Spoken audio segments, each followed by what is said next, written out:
Le decíamos que hay mucha expectativa en el departamento de Canelones por conocer este trabajo de la consultora Factum acerca de, bueno, la foto previa a las elecciones del próximo 11 de mayo. ¿Qué votarían los canarios si el próximo domingo fueran las elecciones departamentales allí en el departamento de Canelones? Eduardo Botinelli, ¿cómo le va? ¿Qué tal, Nicolás? ¿Cómo estás? Bueno, sí, esta es una encuesta que hicimos la última semana de marzo. Es decir, hace pocos días, del 24 al 30 de marzo. Son 400 casos en todo el departamento de Canelones, mediante llamadas a telefonía celular, que es la metodología que venimos usando habitualmente, y el tamaño muestral que para un departamento específico, como es el caso de Canelones, digamos, nos permite manejar, si bien un margen de error de más o menos 5% cuando lo tomamos en la globalidad, cuando vamos a porcentajes menores que tiene que ver con la competencia, sobre todo la competencia interna, digamos, dentro de los partidos, se reduce.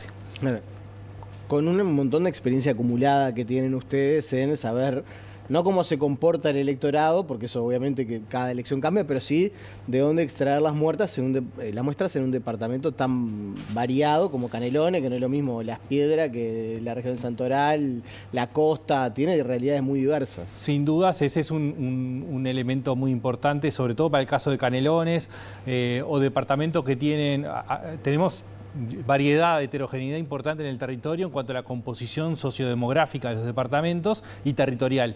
Algunos departamentos que tienen cerca del 80% en su capital, ¿no? Como claro. Salto, por ejemplo.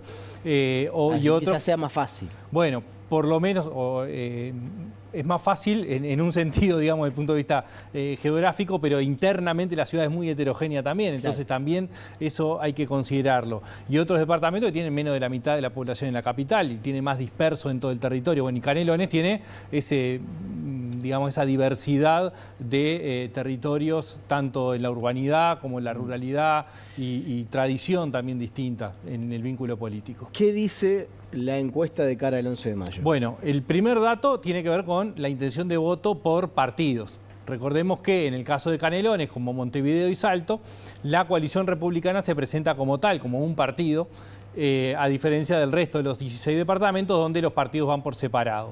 ¿Qué nos muestra? Bueno, el Frente Amplio con una intención de voto del 48%, la coalición republicana con un 32% de intención de voto, un 1% que menciona otros partidos o la posibilidad de votar a otros partidos. Tenemos un 14% de voto de gente que dice que va a votar en blanco o anular el voto. Esto es un dato. Este es un dato que ahora lo repasamos y hay un 5% que dice no sabe, es decir, que no sabe qué votaría. Pero, sin dudas, uno de los datos relevantes de esta encuesta, obviamente, la intención de voto a cada uno de los partidos, 48-32, es el 14% de votos en blanco y anulado, que en realidad sí, es muy alto para lo que estamos acostumbrados en términos generales en el Uruguay en cuanto a el comportamiento. Sin embargo, si nosotros miramos lo que se dio... Un paréntesis, hace acordar, y todos acá en Montevideo refieren a ello, aquella votación cuando Ana Olivera fue candidata, que el porcentaje de voto en blanco fue el 14%. Pero ahí uno podía llegar a entender porque había un sector del Frente Amplismo que no se sentía identificado, que estaba hasta molesto y manifestó su voto bronca con ese voto en blanco. No parecería ser el caso de Legnani. No es este caso y tampoco fue el caso del 2010. 2020. 2010 es el que hablabas vos, 14% de voto en blanco y anulado en Montevideo, una cifra muy similar en Canelones. En el 2020 tuvimos un 15% de votos en blanco y anulado. Pero ¿qué es lo que hay ahí? Había un 8% de voto en blanco o anulado, total, y un 7% de voto en blanco parcial, es decir, gente que elegía no a intendente y sí elegía alcalde. Y ese es un fenómeno que se dio en Canelones en el 2020, un porcentaje muy alto, cuando juntamos el voto en blanco a intendente o anulado a intendente, que llegó al 15%. Recuerden que no se puede cruzar voto, es decir, uno no puede votar a Legnani candidato a intendente y votar un alcalde del Partido Nacional o del partido de la coalición. O viceversa, no puede votar un candidato de la coalición y un alcalde del Frente Amplio. Entonces puede pasar gente que diga, quiero votar a mi vecino, estoy comprometido a votar a mi vecino para que sea alcalde, y como no quiero votar al candidato del partido del alcalde que quiero votar, voto en blanco a la departamental y voto a mi alcalde. Exactamente, y esto es un fenómeno que se repite a lo largo del país, contrario a lo que sucede en Montevideo, por ejemplo, donde es al revés. Hay más votos en blanco al municipio que el voto en blanco a intendente. Entonces, este es un primer fenómeno que se da, y es que efectivamente aparece un escenario muy parecido a lo que sucedió en 2020. El 2020 el resultado fue 51-32, ¿no? Hoy estamos viendo la encuesta 48-32, es decir, es un escenario muy parecido con 5% de personas que no saben que van a votar. Lo que sí aparece es que cuando miramos qué sucedió en octubre del 24, el Frente Amplio sacó el 49% y la suma de los partidos que después conforman la coalición, es decir, el Partido Nacional, el Partido Colorado, Cabildo Abierto y el Partido Independiente, fue el 41%. Es decir, octubre aparece con una distancia más corta entre el Frente Amplio y la suma de los partidos de la coalición. Ahora aparece más parecido a lo que sucedió en 2020.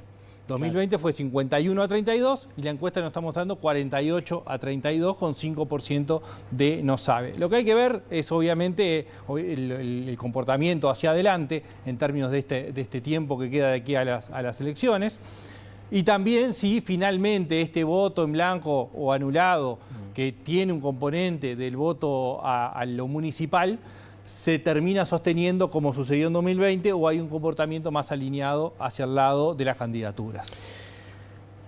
A nivel del Frente Amplio, un candidato único que obviamente abarca buena parte, o sea, no tiene competencia a la interna del Frente Amplio, por más que haya allí un 2% que dice que no sabe, ¿no? A quién votaría, va a tener que terminar votando a Leñani, bueno, es el candidato único. Si sostiene el voto del Frente Amplio, el voto va a ser a Leñani. Pero sí hay una gran expectativa por conocer a la interna de la coalición quién estaría encabezando las preferencias del electorado. Sí, ahí tenemos efectivamente el 48% del Frente Amplio, tiene un 46% al candidato único y un 2% que dice yo voy a votar al Frente Amplio y no sabe quién es el candidato, porque el de haber candidatura única es básicamente un desconocimiento, pero aparece como un voto hacia el Frente Amplio.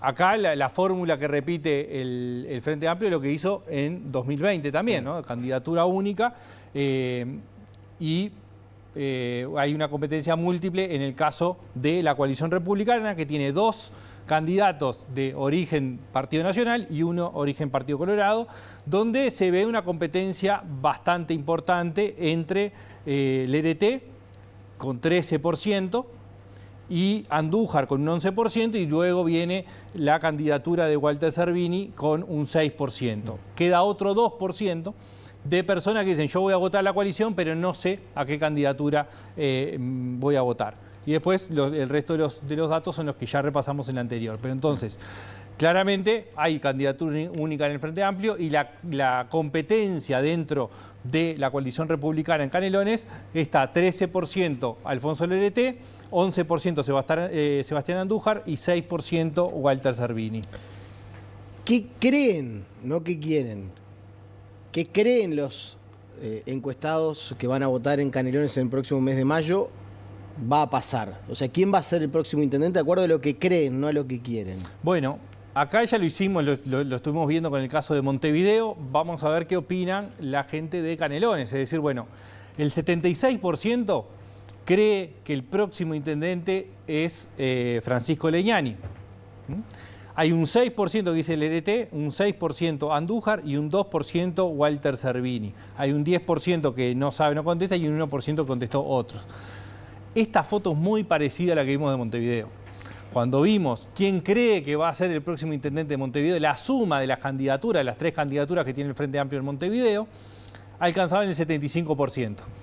La percepción de triunfo del Frente Amplio en Canelones alcanza el 76%. Es decir, son fotos muy parecidas, sobre todo en esta percepción, ¿no? En la idea de quién puede ganar, aparece el 76% cree que gana